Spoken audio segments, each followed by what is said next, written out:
two really good basketball teams today, and we knew we were going to have to play extremely well to win. And here, a team that had not lost here at home, and other than about a 2-minute stretch in the first half, I thought we did that. I thought we've shown some growth on the defensive side since the first time we played them. I think our connectivity was excellent. We mixed in a little bit of zone in the first half to just try to help keep them off rhythm a little bit. They're so good with their movement. And then I thought we did a nice job of really trying to take away layups for the most part throughout the meat of the game. I thought that was a big piece. I thought Tommy and Z were just huge in the first half. We were able to play over the top a little bit with Z. And those guys impact us. Then Keaton did Keaton things. In the second half, they were very dialed in early and made his stuff hard. They're one of the best defensive teams, not only in the Big Ten but in the country. So, but not to be the job Jake Davis and Ben did. They do all the little things, rebounding it, Jake's block.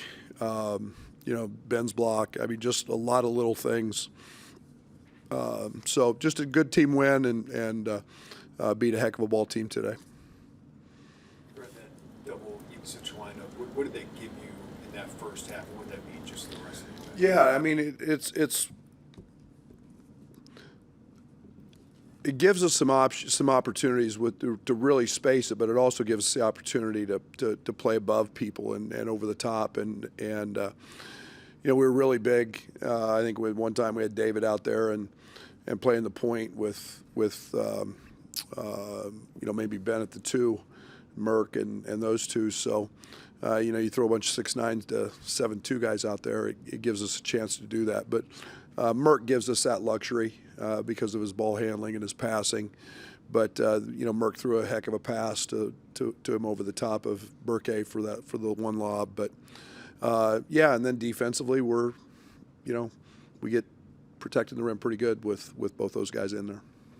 Default to bigger lineups anyway with Kylan out, but was that something you felt like you could leverage more today against Nebraska? Well, I think it's something we've trying to do a lot just because David gives us those matchups. But the challenge becomes then defensively, and that's where we have a challenge with Kylan out. But it's something that we're going to continue to look at, and we'll be able to do that moving forward. What do you think they did in the first half that made life difficult for Keaton, and then how impressive is his ability to respond after 2 for 9 he was in the first half? Yeah, I mean, he just they're physical. Lawrence is a really good defender. They made his catches hard. Their switches were on point. There was a lot of energy, not only in them but in the building in the first 6 to 8 minutes of the game. He's gonna, he's pretty good at pacing himself, and I didn't think he forced anything. I thought we missed some shots, we missed some free throws in that stretch, but he just settled into the second half and just again took what the defense gave him, and when he was open, he seemed to make it, and when he wasn't, he got fouled, and anytime you get fouled 12 times, it's a pretty good sign. What stands out to you the most about where you guys have gone defensively from that first matchup with them to where you are now? What was the question again? Where do you feel like you guys, what stands out to you? Oh, just our chemistry and our connectivity. Everybody talks about chemistry on the offensive side. That's easy. When we're in a cell phone world where guys don't communicate, they just stare at their phone. Getting guys to talk, and we have a saying, quiet teams lose. Just the communication. I can't wait to see the film and see, if we blew any switches tonight where we blew 30-some in the first game. It's just it's a huge piece of that. And, in a building that was electric and very loud, just to have the awareness and then to hear the calls, we've made huge strides there. And then we're competing on every play. We're in better shape than we were the first time, but yeah, we're getting better there. Any changes or differences in the second half defensively, or was it just a matter of them not making as many three-point shots? I don't know. Maybe ask them. We didn't play as much zone. We didn't turn the ball over to give them some live ball looks. I thought, you know, I thought Andre's job defensively was he was a little more physical. I thought we tried to stay at the level of the screen more with Price coming off. You know, and then you know, Frager gets going a little bit, and he's a talented dude, and so, you know, it's just I thought our physicality was a little better than it was in the first half. The way you played this year and the way Nebraska's climbed, is the Big Ten basketball kind of like becoming like football is in terms of dominance nationally? I think we've always been pretty dominant. I think the Big Ten's been a badass league for my 9 years anyway. I think we're excellent. I mean, you know, you can arguably say that it's that in football, you know, but I just think you look at and I don't pay attention to the polls, but I do the net and the analytics stuff, and I mean, you got teams just scattered all over that in the top 20, and 8, 9, 10 of us. So this is a fantastic league, and you know, Fred's one of the best ball coaches in the country, and you know, he's got a veteran team, he's got an experienced team, he's got a strong team, and they're skilled as crap, and you know, not knocking anybody else out there, but I mean, Price is, you know, has had a phenomenal year and is a national player of the year and Big Ten player of the year type candidate. So they're very good. We heard you in the first half of threes.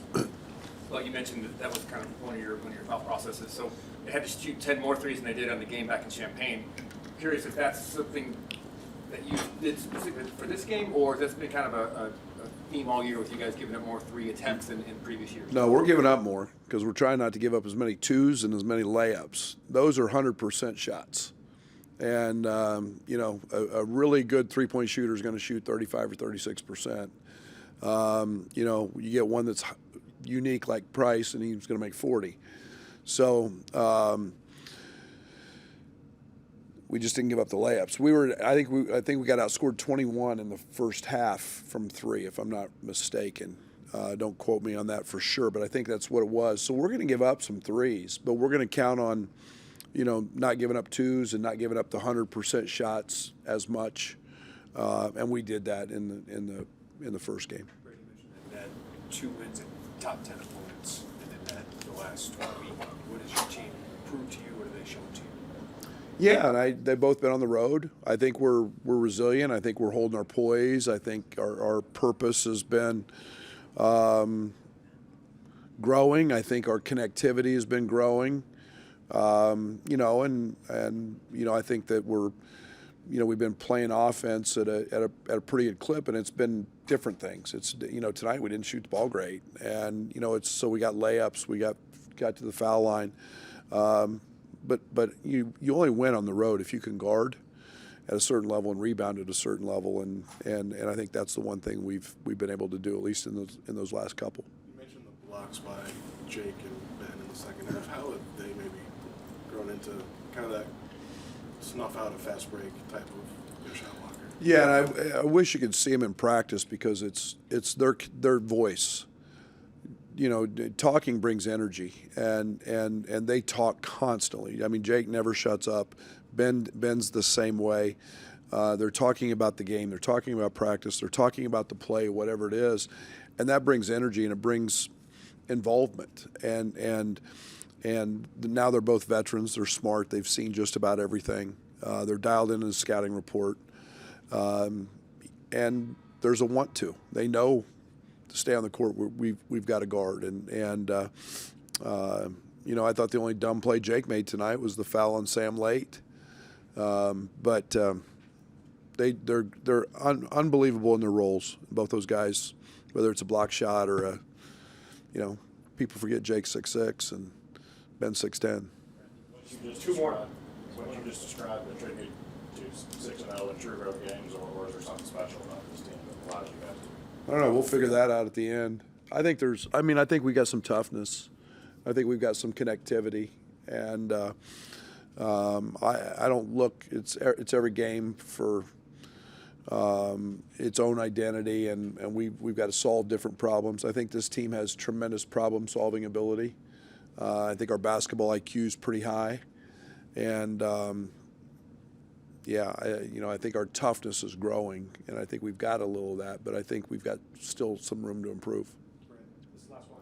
Freshman #1, Big Ten Player of the Year. Why should Keaton be in that conversation? Oh, let's not go there yet. We're halfway through. We got 9 games to go. He's playing great. He's, awards go to the teams that win, and we got a long way to go before we can even start talking about that kind of stuff. And I know he doesn't give 2 rips, and I just want him to keep playing well, keep playing with a smile on his face, and playing with the joy that he plays with. And as long as he does that, all that other stuff will settle out at the end of the year. Thank you.